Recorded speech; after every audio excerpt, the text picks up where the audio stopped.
Give me a little countdown. Yo, what's going on? Dojo Outfitters, welcome back. Thanks for checking out the channel. I want to start off by saying, man, thank you so much to everyone for all the love and all the support. Everyone that's reached out, man, it has just meant so much to me. I've had so many people saying so many nice things, and just wanted to start by, showing some appreciation. Thank you guys so much. What helps us the most, if you guys hit that like button for us, subscribe to our YouTube channel. And I just keep getting legends in here. It's unbelievable. I get an Olympian and then 2 ADCC competitors, James Puopolo, black belt, Salem Keizer Jiu-Jitsu owner. What's up, dog? Nothing, man. Just happy to be here. Happy to share the vibes with you guys. Been knowing Andy and been part of Dojo Outfitters story the whole time. I've been a fan, and it's great to be here. I'm really, like I said, I was one of the people commenting on your skills as an interviewer in the first podcast. I thought that was really good. Some great questions. Just really easy listen with Gordon. Got some good stuff from it. So excited to be here. Yeah, man, I appreciate that. Thank you so much. For sure, man. I first met you 5 years ago. I was like a 1-stripe white belt, and it was my first ever trip, like, to go to another gym. Andy took us all down Salem Keizer Jiu-Jitsu. The very last roll before we wrapped it up, me and you got to roll. I remember this. It was one of the first times that I ever got to roll with a high level competitor, and you were so nice. And even afterwards, we had like a little 1 minute chat, and dude, it meant so much to me. So I want to say thank you to you. That's cool. You've been a cool dude from the start. I got to announce you for Passion. So I feel like I've known you, my entire jiu-jitsu journey too. So it's super cool for me to have you here. Yeah, man, I appreciate it. It's definitely, it's cool to hear those kind of stories, because I think the longer I've done jiu-jitsu and kind of coming from a teaching background, and it's just paying it forward and trying to put out the positive vibes, because it's been such a beautiful journey for myself that the more I reflect on it, this week I'm celebrating 15 years of training jiu-jitsu and training martial arts. And that's like my whole thing is just like everyone here at the Portland judo scene is just like good vibes. I want to try to share what I've learned from the blessings that I've had to train with some of the best ever. And feel like I'm just really happy with the journey and to pass that on. And that feels good as an instructor, because I think the biggest thing is like to try to inspire the next generation, and that's why I'm really big into the kids. Like my wife and I used to be teachers, and we really focus on the kids program a lot, because I think just like as you know, like you just never know how jiu-jitsu is going to impact people in those little chats and all that kind of stuff. And so at this point, I've been doing it long enough that I get those messages. And so, sometimes you can kind of underestimate like how important those things are. And, it's like, oh, it's just a 1-stripe white belt, but it's like, you don't know, because that person might be a black belt one day. It might be, someone who's owning a school or whatever. And it's cool to see, because I'm just reflecting on my own journey over these last 15 years. And I'm like so grateful, and I just can't imagine my life without jiu-jitsu and martial arts, because it's kind of like everything I do is intertwined with it. So yeah, it's cool. It's good. Like I said, good to be here. Good to, I'm excited about some of these questions. Yeah. So you started right after high school, and you were an athlete in high school, played basketball. Yep. Did you play any other sports? I played football, and kind of growing up, and football and basketball are the main ones. And I just kind of was like not really heavily recruited, anything like that. I played varsity and stuff, and I always dreamed of playing college football. That was like I had 2 cousins. One played at UCLA, another played at UC Davis. And so I was like always like kind of worshiping them as a kid and looking up to them. They were about 10, 15 years older than me. And just always dreaming of being a professional athlete and that kind of thing. And so when high school was over, I ended up going to U of O, because my wife, now girlfriend then, was there, and it just kind of made sense. A lot of my friends were going there, and I wasn't really, I wasn't going to play anywhere big. So just was kind of like looking for the next thing. Like, what am I going to do? And I was trying a bunch of different sports, and I watched the early UFCs with my dad, and he kind of influenced me. He's like, you should see if they have jiu-jitsu there, because there was like a million rec classes. And I was like, that's a great point. I remember Horace Gracie just killing everyone, and it's like, man, that sounds fun. I want to see if they have jiu-jitsu, and they had a jiu-jitsu class, and it was just like love at first sight. So I wasn't training like really that much, but it was like kind of instantly like, oh, this is something like I was meant to do. Like all the other sports I played, and like they were fun, and I had a good time, and like being on a team is all like was good, but there's nothing like martial arts. Like it's, for me, it was like what I was always meant to do. And so yeah, it's the best. Dude, let me rewind just for 1 second, because your boy over here got to know what position you played in football. Because if it was anything besides, like, I see you as like a nasty outside linebacker. Yeah, I wasn't as much into the defense. And see, the problem with football was hitting people, right? You're crashing your body into someone at a high speed. And I started getting injured. And so then it really kind of took I was like, I think I'm kind of really into health and like longevity and that kind of stuff. So it's kind of at odds with football. But I played tight end. So tight end was kind of my cousin played tight end. And that was like, I wanted to play quarterback, but I wasn't like, they were like, dog, you're too big. Yeah. They're like, we got to put someone smaller at QB. Yeah, we got to have you at tight end. 2 left feet. You got to like try to block someone, catch a ball every now and then. Yeah. Yeah, of course they made you do that. I'd have been like, you know what? I'm not here for blocking. They had I wasn't, but they put me out there anyway, They had me at wide receiver and corner. So I was just trying to get picks. Yeah. Picks and touchdowns. Yeah, for sure. That's all I cared about. And if you miss, it's for those moments, those Instagram moments. We didn't have Instagram back then, but yeah, of course. Dude, they knew it wasn't fundamentals. They knew I wasn't tackling nobody. Like if it got to me, like someone messed up a long time ago, I'm just going to dive at their feet and hope for the best. I was like 160 pounds soaking wet. Like I wasn't tackling nobody. Yeah. Yeah. There were some guys like that on the team. I remember. Yeah. Well, you know what, dude? The one thing that football gave me, and I don't know about you, was when I got into jiu-jitsu, I had no skill, and I mean no skill. Yeah.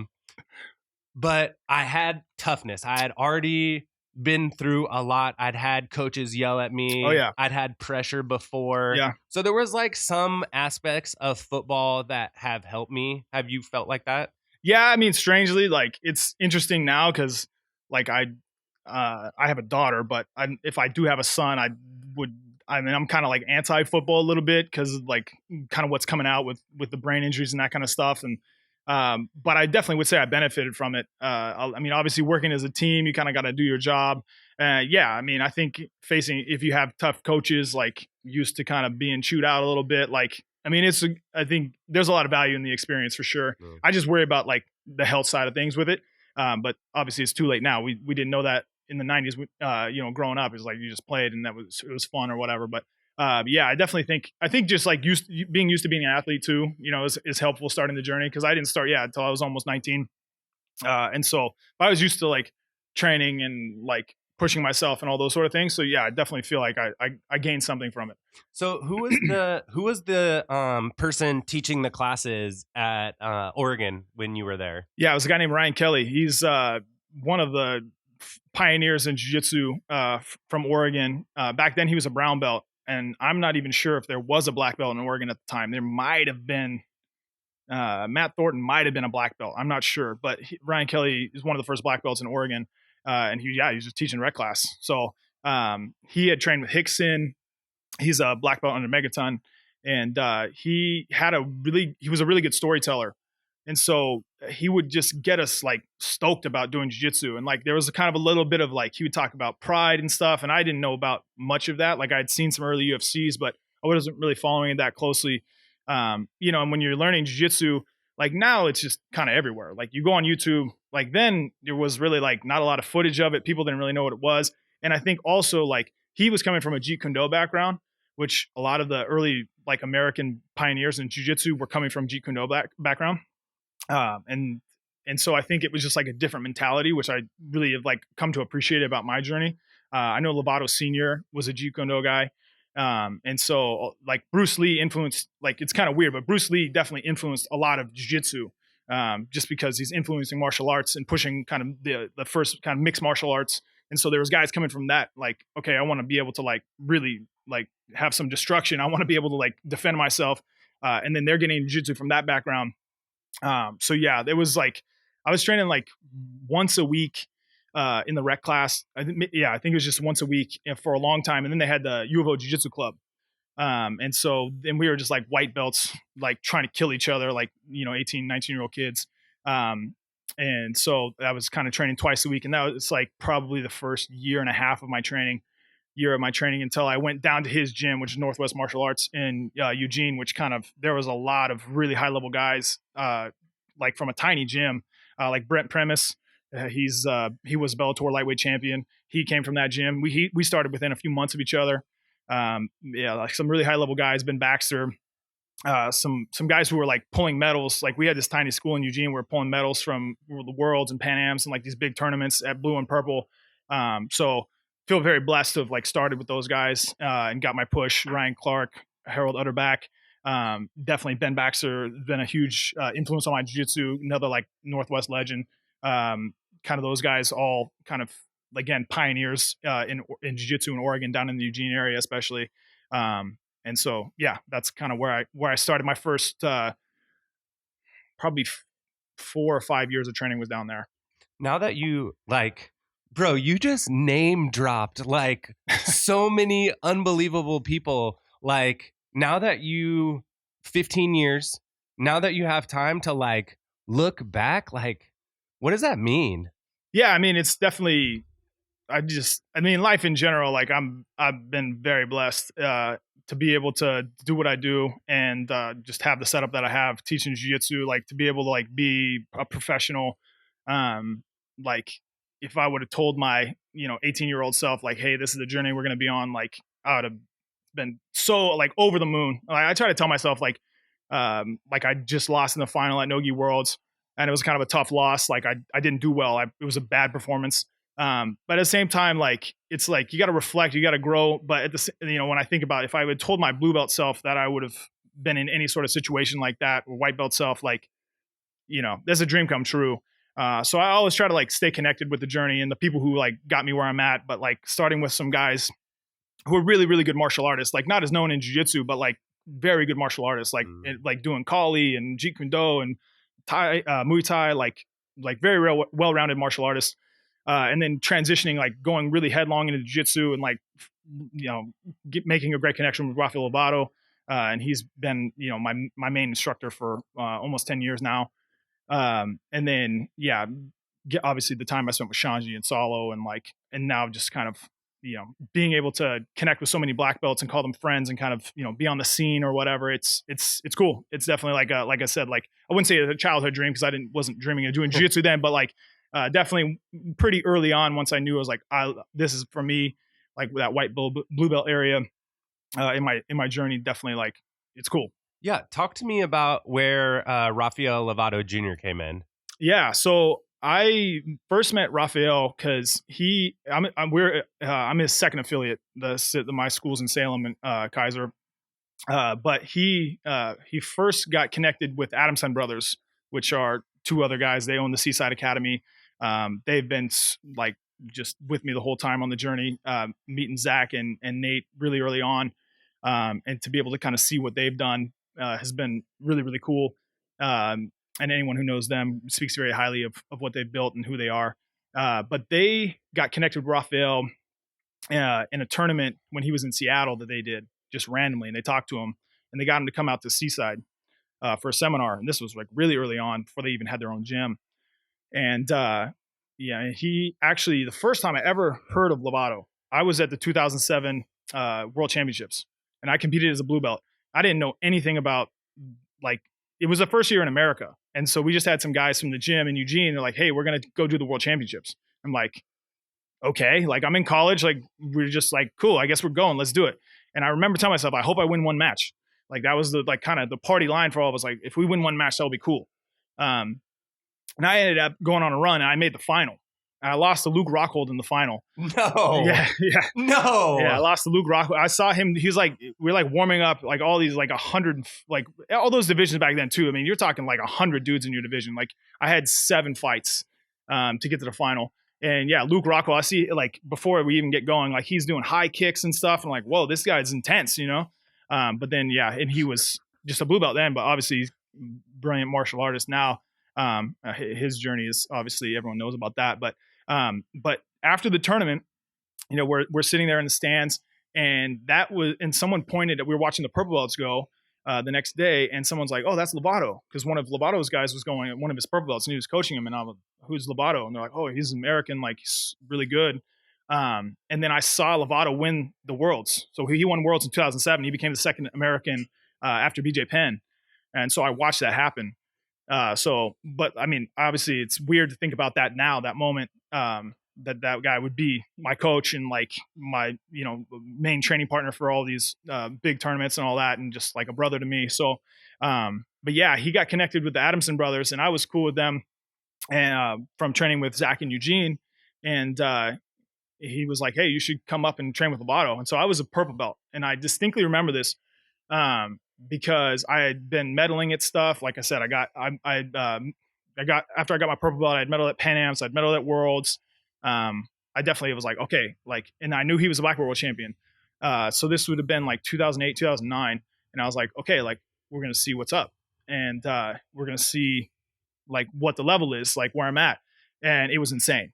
Like those early days training with Lovato were like, I definitely had a lot of like moments where I had to like question whether I was going to keep doing jiu-jitsu, because I'm kind of like a perfectionist. And so I'm like, well, like this guy is too good. Like this is insane. Like I would go to training sessions with him.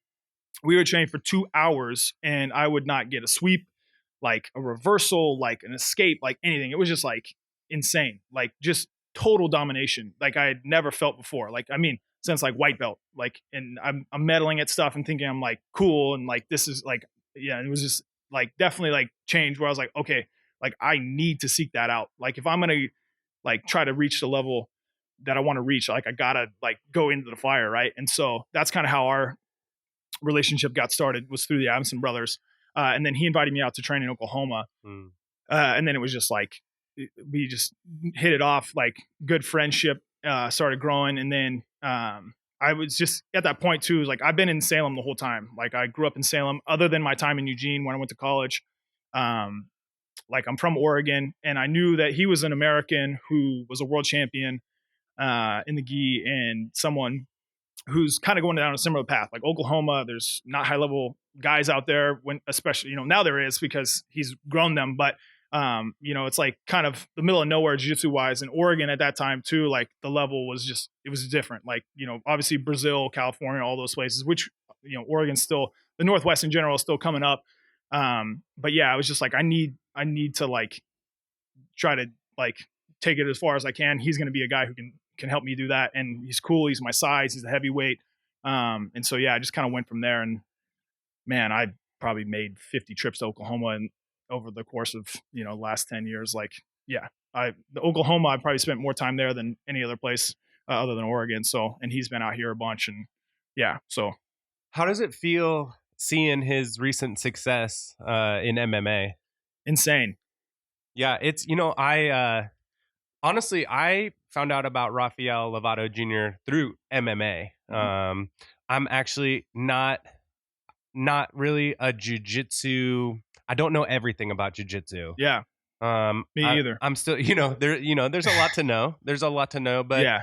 But as far as keeping up with all the events and like, the events, there's definitely guys people who, I get into it a lot, but yeah, there's people who know everything about every person. So yeah, I know what you're saying. But yeah, so I ended up seeing him in MMA, and then ended up learning obviously more about him. But yeah, what is it like?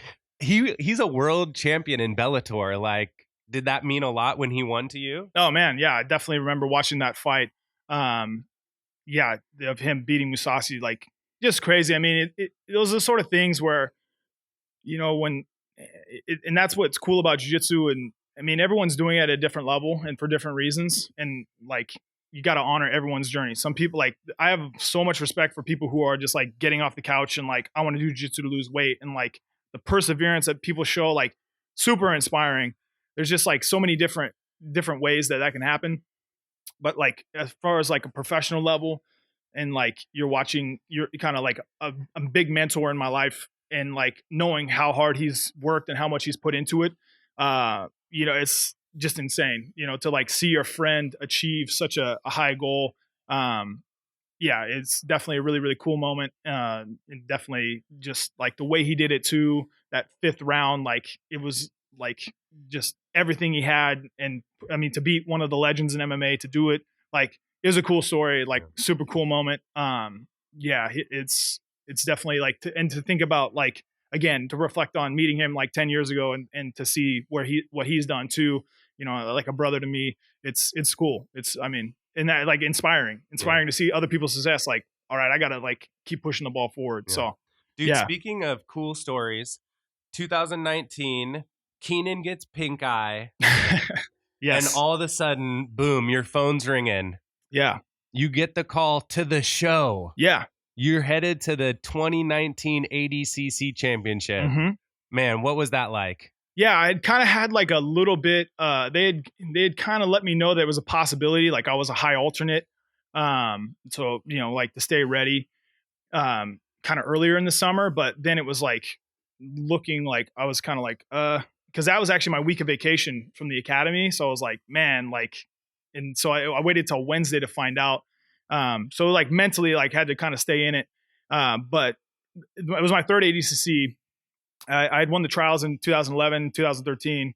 And but I was like, I was a brown belt when I first did it, very inexperienced as far as like to an ADCC level. And then, 2013 in China, didn't have a good result. So it was definitely kind of like, I mean, obviously you're going to ADCC. So I had those 2 experiences before, which were very important to like know what it's like. But yeah, definitely more motivated knowing that I had matured a lot and my game was a lot better and kind of like, I mean, I don't know. I try to stay ready. Like I try to stay in shape. I'm always training. Obviously it would have been nice to like have a formal camp for it. But yeah, I mean, those are great moments. Like, it's like, okay, let's do this. It's like the best guys in the world, the Olympics of jiu-jitsu, and the most prestigious event. And yeah, you're going to get to test yourself against the best. So yeah, it was cool.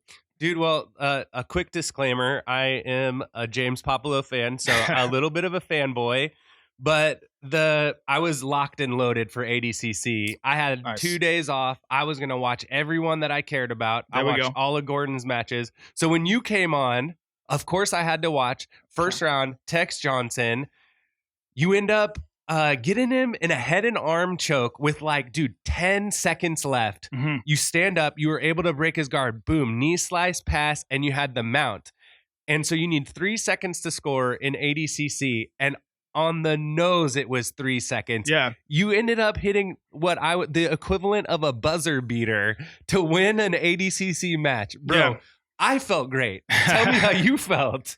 Yeah, I mean, Tex is a super dangerous guy. You got to respect his leg locks. And so going into that match, my plan was, and he likes to pull. He doesn't really do a lot of takedowns. So I knew it was probably going to be me on top passing and him in the guard. And was really just like, because I got heel hooked at the last 2 ADCCs I did. And it's definitely been a big evolution for me to like work on my defense there and like get more comfortable in those situations. But still, it's like, I didn't want to mess around with that with someone on that high level. So my plan was to pass on the knees to pressure. And just the nature of the match, like it was more stalling than I would have liked. Like it was just kind of, we weren't going anywhere. Like he didn't really want to open up and I was like, I didn't want to stand or kind of like get my legs exposed. So we were kind of like going back and forth. And then I thought we both got a negative. And so I thought I had been pushing the pace. Like I had been kind of like a little more aggressive, I thought. And so I was like, okay, well, like we go to overtime, we stand up on the feet. Like I got the advantage, on wrestling. So that's good for me. Like I'm comfortable with that. But then like with 30 seconds left, I look over and I realized that I got the negative. So they were like warning us both, but then I got the negative and he didn't. So then I'm like, all right, there's 30 seconds left. Like I gotta go. So then I was like, just kind of in that moment, he sat up and kind of like, almost like a hip bump sweep style, like hugged my back. And I've never really done that in training. I've kind of messed around with it a little bit with like some stuff in the gi, but it just like felt right. And like I locked my hands and it was just tight, and it was just tight. And so I was like, okay, well, I'm just going all in. So I squeezed as hard as I could, and he actually went out. He went out. That's why I was able to pass his guard. His legs open because he went out for a second. So then right away, cross knee, pass him out. Like it just happened. I knew I didn't have much time. But yeah, it was like 3 seconds left on the clock when it finished. Like it was like, it would have, I mean, if it would have been like a second later, I would have lost. So it just kind of happened. It was definitely like, look, okay, there's no time left. I got to go. And it just like, that was what I was like, I got to create something. And that's just what happened. So if there was, let's say there was 30 seconds left, you think you finished him with that? Oh yeah. Yeah. Yeah. Respect. I mean, No, sure. absolutely. Respect it. Dude, let me pause real quick and tell you my Tex Johnson story. One time, dude, oh my God. Dude, this is embarrassing. You walked in here, so I didn't know you trained with Tex, but dude, one time I was at 10th Planet Portland. I like to go to their open mats on Fridays to do no-gi. And so, dude, there's just Tex Johnson just sitting right there. And I was like, you know what, dude? Like, why not? Like, so we end up just doing a flow roll, but like he embarrassed me so bad in the flow roll that like for some reason, like I don't even know why I said this, but for some reason I looked at him, I go, oh, I don't even train here. And like, dude, I don't even know. Like I was like trying to like not disrespect 10th Planet Portland. I was like, hey, like I don't want you to think like I'm one of their guys here because that was like trash. That's funny. Yeah. But anyways, dude, super fun match to watch. I mean, obviously, because I know you, it was a super fun match to watch. But yeah, nothing but respect for my boy Tex Johnson. Oh yeah, for sure. Yeah, that's definitely nothing like that. But I had a good position at the end, and again, like from his perspective, like I got a negative. Like it just happened the way it happened. So, but obviously, I'm happy it happened the way it did because I got the W. And any time you can get a win at ADCC, that's like it was a big kind of monkey off my back because of the last 2 times I lost. So. And to get heel hooked. So I was like, all right, goal 1, I cannot get heel hooked. And then like, let's get the finish. Let's win. So I didn't technically get the finish, but it was, like it was a good feeling for sure. As like a little kind of primal scream afterwards. Bro, like, I was just going to say, you gave the scream of a lifetime afterwards. Like you could tell that was like from within. Like, oh yeah, that's happened. I mean, that's not the first time. That's happened probably 10 times throughout my career, but there's just like certain moments that come together. And I think it's just like the mental pressure and like on that level, you got a lot to prove. And like you want to show that you're on that level. And so, yeah, I've had some moments like when I got into the world, when I won the semifinals at Black Belt at World, getting into, just there's some big matches that just happen. You just like got to let it out. It just happens. It was fun to watch. Really fun to watch. So then you ended up in the second round. I'm Vinny Megalesh. Yeah. So how'd the match with Vinny go? It was definitely back and forth. I fought Vinny at Master Worlds actually a while ago, and it was like same thing, back and forth. He got an advantage like right at the end, and it was a close match and lost. So it was like definitely, like he's at a high level. He's super dangerous, very hard to submit. That's like I remember watching when I did ADCC in England. That was the year he won. He fought Verdum. And Verdun had a crazy arm lock that I remember, like, I was just like cringing watching it. And he was like, oh no, like totally afterwards, like just hang loose, like no problem. Whereas like any other human, their arm would have just exploded. So I don't know what sort, he needs to be studied by science is what happened. Like I got him in a knee bar during the match and he was just like unfazed, which is not usually what happens. But yeah, just like very back and forth. He has a very dangerous flying arm bar. That he's hit some really high level guys with, and I could feel him setting it up on the feet, and he did a really good job. Once points happened, when we were on the feet, he was feeding that energy, and then boom, went into a knee tap and got 2 points, and it was back and forth. Again, I got a sweeping position, almost got to the back, but like rolled off. So it was just like a close match, but didn't get the W. So yeah, it's crazy just to lose to one takedown. Oh yeah, I mean that ADCC, that happens all the time. I mean it's hard to score points with being able to go turtle. Like it's a very interesting rule set, but definitely a lot of those matches a lot of them are leg locks. Obviously, a lot of heel hooks. It's like such a dangerous move, but yeah, definitely a lot of wrestling too. And like one takedown is, I mean, at the elite level, like a 2-point score can be like an ocean. It's Yeah. like you're very far behind at that point. So, it was what it was. Like, you're never like completely satisfied. And I obviously would want to have the match back, but at the same time, like, it is what it is. Like, this is one of the best guys in the sport, and like, you're going to put it out there. So yeah. I hate to talk about the rules again, but my biggest problem, and I really like watching the ADCC. I really like watching, people that I know, but man, people play too hard to the rule set. And I just kind of wish it was more fan friendly, because it's like most of the people watching those probably do jujitsu. Yeah, I think the average fan of jiu-jitsu does jiu-jitsu. I feel like it's like kind of like maybe chess in that way, like, or maybe surfing. Like, you probably don't have it's like people who tune into jiu-jitsu, like, unless you're doing jiu-jitsu, you probably don't exactly know what's going on. And it's, kind of, that is obviously part of the sport that we're still kind of figuring out, is like, what is the most exciting rule set, and how does it kind of like the next evolution, like, how does it become more mainstream, as it obviously is continuing to do so. But yeah, obviously still now it's like most of the people who are fans of jiu-jitsu do jiu-jitsu. But I don't think there is a perfect rule set. I think, like, I hear that a lot, and actually I think my favorite thing I've ever heard about that is knowledge from Shanji, and he said, like, dark alley, no time limit, gi, no gi, ADCC, like MMA, whatever it is, your jiu-jitsu should be able to like hold up. And I think like that's been, I try to tell my students that. And I think like when you're developing your jiu-jitsu, that's a huge thing to keep in mind. Obviously from a competitive point of view, it's also hard because, we're starting to get guys who are really kind of going one or the other. Like, there's still a lot of guys who cross over, but I feel like back in the day, it was like everyone at ADCC was always in the gi, and vice versa. At the World Championships, you see like they would do no gi too. But now it's kind of fracturing, where there's a lot of people who like specialize in no gi and they never put the gi on, and vice versa. But yeah, as far as the rules, I don't know. Like, as a competitor, I think it's just interesting. You go sub only, and like every opponent you have, like the rules would, there's like certain guys like in the gi you're gonna feel better about than no gi versus sub only, no time limit, whatever it is, 6-minute match, 10-minute match.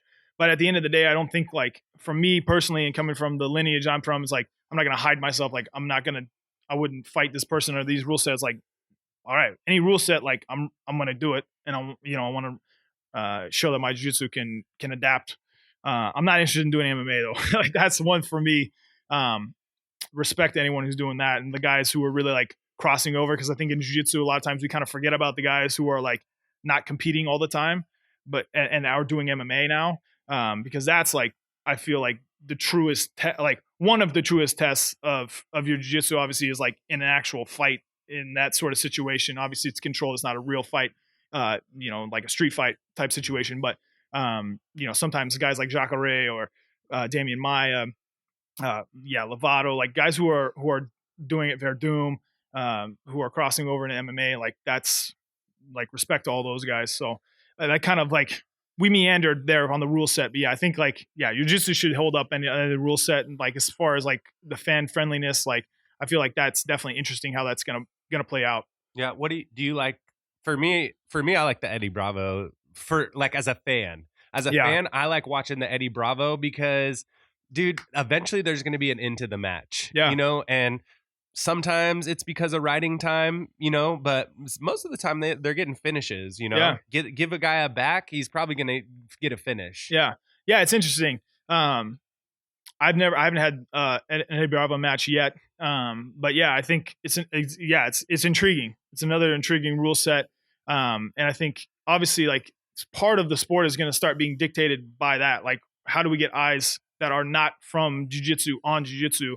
And so, yeah, I think that is an interesting concept. Obviously, then you got the people who are going to talk, there's pros and cons to any rule set. Sub only, there's pros and cons, right? You can stall in sub only, right? You can play the rules in sub only. Like, like if it's only about submission attacks, well, I just sit and I try to like, only play the legs. Like, usually that's a better strategy.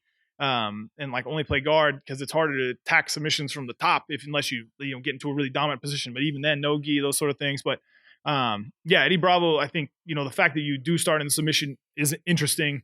But then like, okay, I'm going to stall to get to overtime. Then I start on the guy's back, I would never gotten to their back otherwise. Like, those are the things that people say as far as downsides. But again, I think it's all good. Like I don't necessarily I don't talk down about different rule sets because I don't know what the perfect rule set is. Like we're trying to create it and like we're finding out I guess again, and it's kind of like what is the function of it?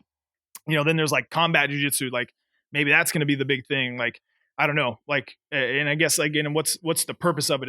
The purpose is to bring eyes to the sport, which I think obviously has to be a big driving factor as we keep moving forward. Like, yeah, I don't know. We'll see. Dude, it just seems like to me, you just are ready to scrap.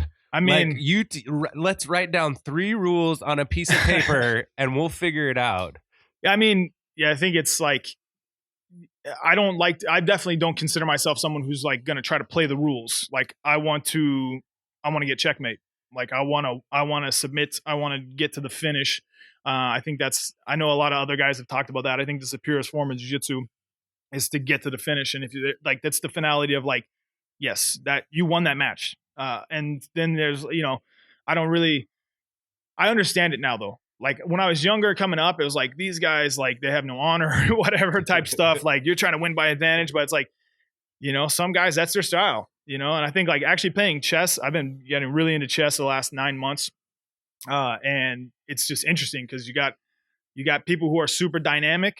You got people who are super positional, people who want to play for the end, like try to make it like, okay, like we each have a king and a pawn. Let's see who wins. So you want people who like, I never want to get my queen off the board. I want to make it like crazy. I'm like sacrifices. And you see that in jiu-jitsu too. Like there's people who are very positional, like not really playing for submissions. That's not really their game. Obviously that's not as like fan friendly. And then you got people who are like really wild and dynamic. Like if you think about like Jeff Glover, like I don't think he's ever thought about getting swept or anything. It's like whatever. Like I'm going for a sub. I'm going to catch you in something. So it's like, or like Gary. Like, but people like that too. So, but then there's downsides because not everyone can play that way and win. So it's an interesting thing. I think there's a lot of parallels there. But yeah, I mean, how your style interacts with all that is interesting, but I feel like that's, again, I want to be able to play any of the styles or any of the rules and be able to like have a style that can win. You seem like you could do a good donkey guard. Yeah, no, I don't, that's a bridge too far for me. Too far. Yeah. As a chess player, I probably should have known that was off. That one's off the board. Yeah. Turning my back to my opponent. That's a little too much. And the showmanship of it, I suppose I could appreciate, but I don't know. There's always there's a level there too. I think it depends on who it is. Like I think Jeff Glover's personality, like you're not feeling disrespected. No, he's just having fun. Like fun. Yeah. But then there's guys you see it like at a purple belt tournament that's local or something, and they're doing that. And it's like, I don't like to see that. I think that's kind of an interesting thing is like how things trickle down from the high level to the lower level. And like guys who are coming up in jiu-jitsu and especially like the kids where, I think like, like certain moves and stuff, it's like kind of like let them, that's kind of their thing. And like, I don't know. I don't like the idea of like disrespecting your opponent, which like I said, I don't see that from someone like Jeff who's doing it, but I think at like a local tournament where it's like, I don't know, if you're like a new blue belt, like you might not be good enough to be like, I'm going to donkey guard you. It's like, that's a little disrespectful, which is where, people have obviously those people do get pissed off and like start kicking and like, donkey guard. Next question. Dude, let's put it this way. I've been in Sensei Andy's dressing room more than one time. Interesting. I've had to learn my ways of not donkey guarding people. Okay. Just kidding. I definitely have never put a donkey guard on anybody. Yeah. Bro, that's not, like coming from, Portland judo. Portland is very traditional in a lot of ways. Coming from the judo, it's about respect. We bow. Like, I like that a lot. I actually think jiu-jitsu in a lot of ways our culture could benefit a lot from observing what's going on in judo. I don't see that flying that well there.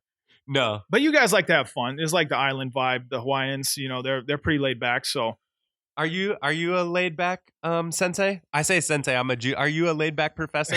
I definitely think of myself that way. I think I'm a pretty laid back person. I've definitely gotten feedback from my students that I could be intimidating, which I have no idea why. Big, ugly, bald guy, the beard. But yeah, I think it's also just like, it's interesting, like how your personality mixes in with like when running your own school and doing that. And like, I mean, that's what's one thing about the professional level of jiu-jitsu is like, you know, especially coming up when I did it, like you weren't doing it like, oh, I could make money doing jiu-jitsu. That kind of has evolved, and especially like tournament wise, now there's definitely that path, and there's a seminar path, and online and that kind of stuff. And it kind of just naturally fit for me to have a school coming from a teaching background, and like I'm definitely really into that. And so that's like I kind of have the best of both worlds. I would say I get to teach and like really think that's going to be in the long run. That's going to be my job, right? This is kind of like, I really enjoy it. It's fun. I love to be competitive on the competition side of things, but you know, I feel like my real contribution is to my students. But yeah, definitely it's interesting because when I'm thinking about my school, it's like, it's my life's work. So I do take it very seriously. Yeah. You know, like I definitely, like I wouldn't be trying to push myself as hard as I have in jiu-jitsu because I just am okay with mediocrity or something, you know, like, but at the same time, I definitely want my students to feel very relaxed and inviting and like a family vibe when they're at my academy. But I think like that's why I love like Portland Judo is like you get that, but it's also like respect is part of that, you know? Yeah. That's one of my favorite parts about our school too. I love the bow in. I love the moxo. Yeah. Take a little breath. Take a breath. Yeah. And you know, hey, join us. Be present. I like that. Take a second. Just take a second, clear your head. Like you made it here. You drove all the way here. You put the gi on. You know, I'm literally quoting Sensei Andy right now. Yeah, it's natural. Dude, that's so fun. Do you have time for some fan questions? Let's do it. Let's throw in some fan questions real quick. Let's do it. Let's do it. Yeah, for the people. Hit me up on Instagram at chickenbonebjj. I'll always have before people come on, hit up with some questions. Dojo Outfitters also put up some questions, so y'all hit us up. All right. How did that name Chicken Bone? That's an interesting. Like, wow, I've been curious about that. Thank you for asking. I mean, because it was Chicken Bone BJJ like real early, dude. So I was a 2-stripe white belt. Yeah, and we were going to a going away party. It was one of the blue belts who was all like, he was a judo black belt. Chris, what's up, man? Judo black belt, blue belt in jiu-jitsu. He was moving. Mm-hmm. So we all ended up going to like a bar together. Okay. I had no nickname. We are a big nickname school. I don't know about your school, but I'm actually on the nickname committee. Nice. I've given a few nicknames. I mean, it's definitely part of the jiu-jitsu culture that really hasn't crossed over. Like, I feel like every Brazilian has a cool nickname. Oh, especially because it's in Portuguese. Like as an American, you're like, whoa. And then, having nicknames. It's not something I've done very well myself. I don't think I've nicknamed anyone. Oh, no. I have named a human though. Okay. Yeah, I have a daughter. I mean, that still counts, but yeah. It's a little different. We've had some epic nicknames at Portland Judo. But anyway, so we're at this like going away party, and I end up taking a picture with Sensei Andy, another gigantic human being named Bob, and another. Yes, Bob is a dude. Yeah, Bob is a big guy. You know what? Sometimes he's a strong human. I'll watch it. And you know how those Instagram videos are where you're watching an Instagram video and a jiu-jitsu one, and you're like, God, that is just the coolest move I've ever seen. Mm-hmm. You have to ask yourself, would that work against Bob? See, that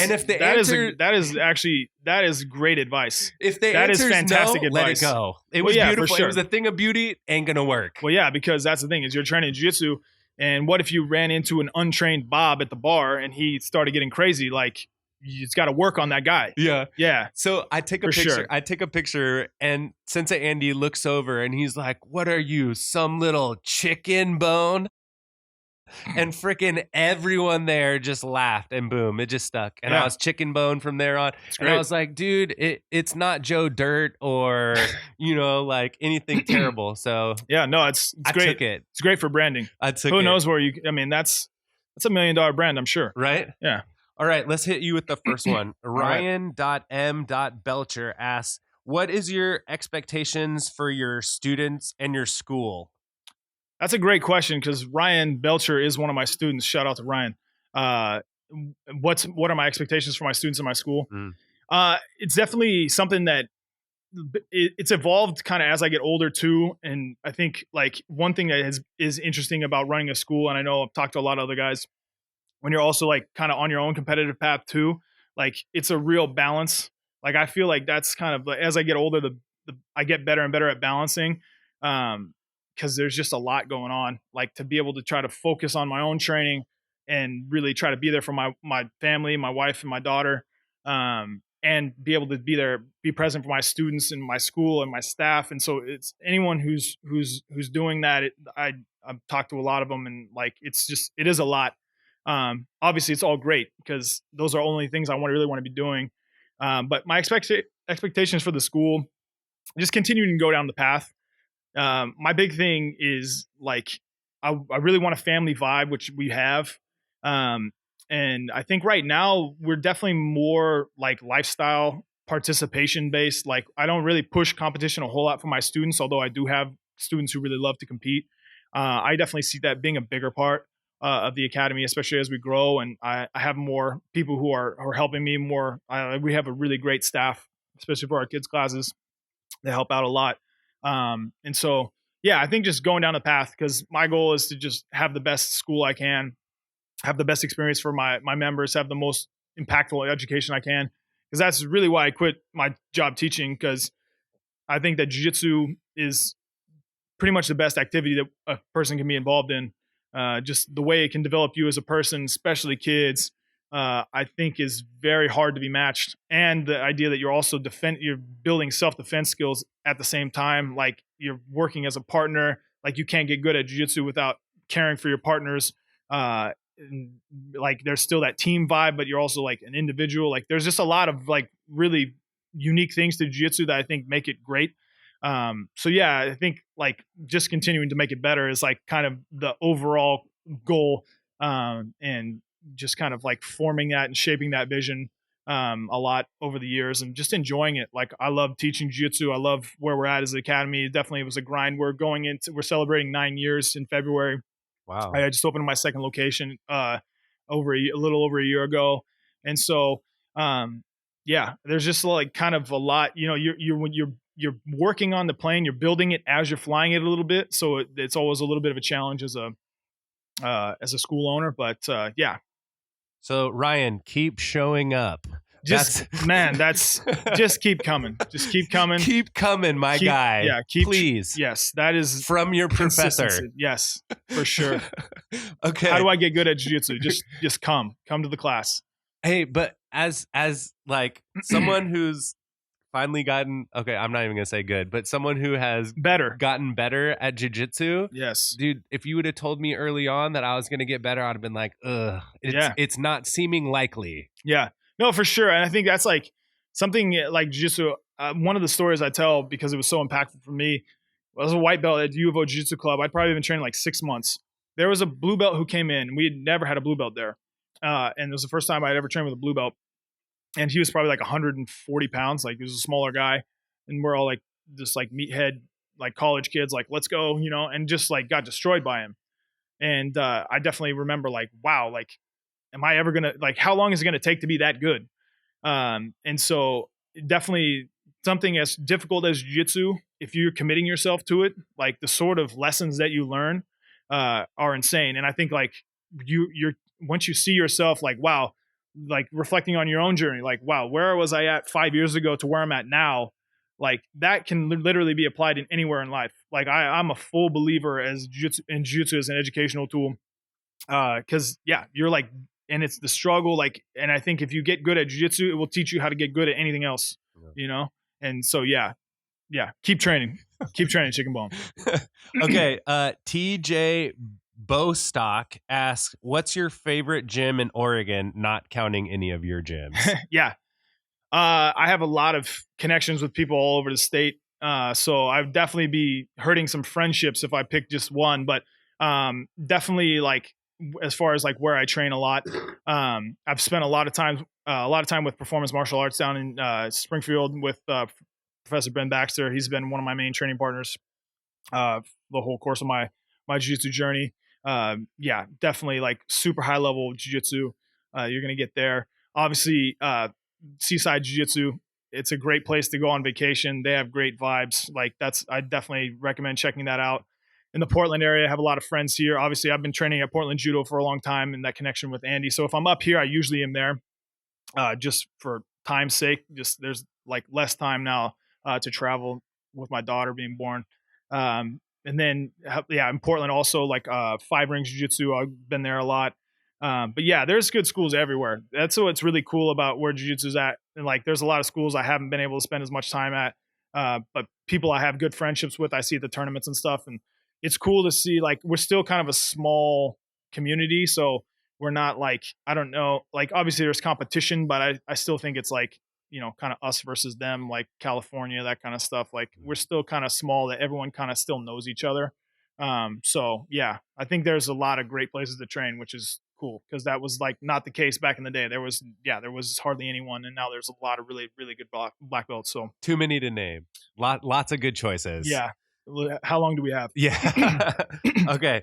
At Stacia asks, what are your pre-comp rituals and how do you deal with the nerves and the pressure? Yeah. I think that's evolved over time. You start getting more used to it. I have a certain routine. I like to, actually been influenced a lot by Solo. I think he's got like a list of 15 things that you should do before competition, and it's fantastic. And I think like having a set time, like I want to be there. I always shoot to be there 2 hours early. That's one thing about jiu-jitsu is like, you just never know when you're going to actually go. So being there 2 hours early, you're not there like too early, but you're going to have some time that you can be like kind of ease into it. And I like to ease into my warm up. Then just like, there's been times where you get there late, you just rush onto the mat. I have like a little stretch routine that I do. I've been working with Dewey Nielsen. He's my strength and conditioning coach the last few years, and he's incredible. So he's got a lot of different things that he's shown me. So I have a little routine that I do. Definitely stretching, like yoga for BJJ is great. I've used that in the past. But having some sort of like set routine you like to get your body physically warmed up with, like if you have a partner there and you can actually work through some techniques nice and easy, like get a little drilling in, that's great too. I think a lot of it too, I think having some like, I don't know about mantras, but that works too. But I think just looking at it as more of an adventure. I've been reading this book Mindset that I really, really like, about growth mindset. And instead of like thinking about like what you could lose or how things could go wrong, I was trying to look at it as an adventure. Like that is one of the coolest things about jiu-jitsu competition. Whereas before, like, especially when I was coming up, it's like, I need to prove that I am great and I need to win every medal and I need to win every match. And obviously, like, I still want to win. I still have a burning desire to like be the best I can be. But I think it's a little more tempered with just the idea of like, I think as I'm older, I don't know how many more runs I have, like there's obviously like, you're not gonna be doing this when you're 50. Well, I mean, there is Masters Worlds and stuff, but like on the adult level. And so I've just kind of like try to enjoy, like, just instead of like, oh, this went wrong or that went wrong before the tournament happened, or I got a bad flight, I didn't sleep well. Like, it's just part of the journey. Like, enjoy like each time, like almost like if you were going to go to battle, right? All right, there's a battle over there in the forest. Like, let's go. And like enjoying that and reflecting on it. And like, you always have good vibes. So I think also like taking the pressure off yourself as far as like, try to be in the experience and enjoy the experience, and like thinking less about like the outcome. Cause I think that's easy to say, but a lot of times, I mean, most of my friends don't do jiu-jitsu. And so like, I'll come back from a major tournament. Hey, I got this medal. Like they don't even ask. Like, a lot of people, like, it's not the basis of our friendship. So, like, at the end of the day, you're doing it to better yourself. And, like, you can't really go wrong if you're approaching it that way. If like, I'm going to learn something from this, and I'm going to like basically be better at facing other challenges in my life. Like, you want to go talk to someone that's going to be an awkward conversation, like that feeling of like going and stepping onto the mat before a match, you'll feel that in other areas of your life. I definitely have. And you kind of get used to that. Like, oh, okay, that's like, yeah, let's just do a this. part of it. Yeah. I mean, you're going to be nervous. I've never met anyone who hasn't said they're nervous before a tournament. And I think as I've gotten older, I'm a little less nervous for sure. But like a lot of that, like psychologically, like, all right, my body's preparing myself. Like, I'm going to be sharper because my body is saying, my mind is saying, okay, like this is important. Let's get ready to go. So don't look at that as like a negative necessarily with the nerves. It's like, that's part of the prep. That's part of the experience. Is like, I'm going to experience nerves. Whereas if you I would kind of try to stuff that down. Like, I don't want to be nervous. And the second you're like, instead of like, oh yeah, well, of course I'm going to be nervous. This is important to me. I'm going to like try to embrace it a little bit more. I think it's going to be a little easier. And like, I know I heard something from Josh Hinger I really like. Is like, it doesn't really matter. Like being nervous or being really like tied up in the outcome isn't going to make me perform better anyway. So like, just like, like focus on having fun, like focus on like what you're going to do. And I think like, as you do it more, you get more used to that and kind of settle in.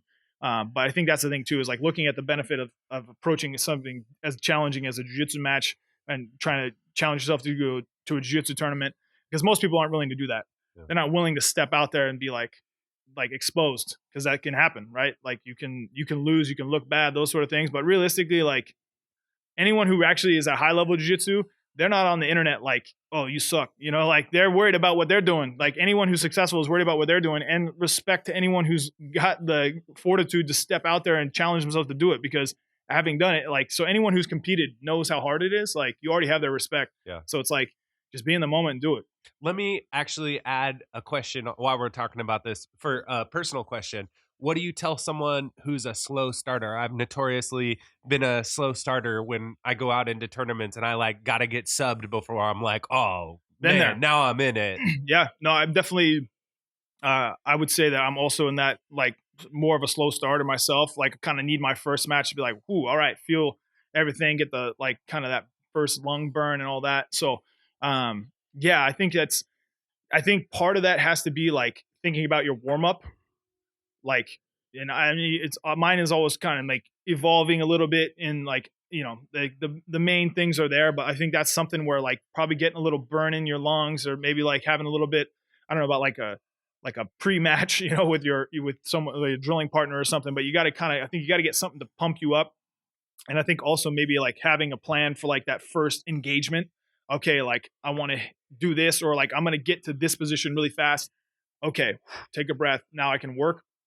Because there's always a little chaos. And if you kind of just like go out there, and I've had that happen for sure. Like, all right, I'm just going to do some jiu-jitsu. And like, you go against someone who's like, I'm going to do this, and this is what I do, and I always do it, like, and they're confident in it. Like, that's something about like training judo. Like, I watch Sensei Andy and like, all these Olympic guys and, different videos he's shown me. And like, it's just like, wow, that's just such beautiful technique. And then in jiu-jitsu, like some of the throws are just like not even close on that level, because we don't specialize in that.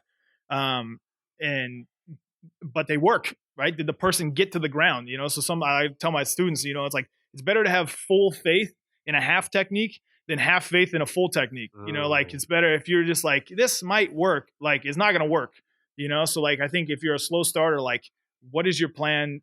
What position you want to get to? Like how are you going to grip? How are you going to engage? And like, if you kind of make that your first thing, I think you're like the ball's kind of rolling. Or if you need to get subbed in the first match, make sure it's a round robin. Yeah, for sure. Yeah. Then make sure it's not a single elimination. Make sure you didn't fly halfway across the world for a single elimination, because that happens too. Okay, all right. Last one. The _chit wants to know, what type of beard maintenance do you do? And as a beard man myself, that is a 10 out of 10 beard you have, sir. Man, I've received good feedback over the years. I never really thought of myself as a beard guy.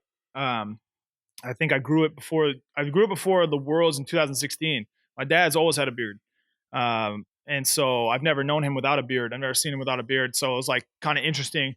So like, I'm going to try it, and then it just kind of like stuck. So I've had it for 3 or 4 years now. But the maintenance, I mean, it's just natural, man. It's all natural. All natural. It's literally all natural. You just woke up one day and said, here's my 10 out of 10 beard. What's Genetics, up, world? Dude. Genetics. Thanks, mom and dad. Yeah, pretty much. Like no oils, no nothing. Like, I mean, obviously like you trim it, that kind of thing. Yeah, but well, no, yeah, that's like, no, that's easy money. That's on the natch, man. I'm a natural guy. When it comes to performance enhancing drugs, no, that's not for me. Come on in, USADA. When it comes to, we're ready. No, 100%. That's more USADA, the better. No beard oil. No, yeah, you're not gonna find any. No, that's natural. Dude, James, this has been like, honestly, like when I first started about thinking a podcast, to even have you like considered to be here, to be in this, man, it is a dream come true. You've always been such a super nice guy. I consider you a friend. Dude, thank you so much for coming. Yeah, man. Thank you so much for all the really cool stories. And dude, good luck 2020, dude. Whoa. 2020, kill it, man. Appreciate it. you. Yeah, man. Dojo Outfitters. Peace.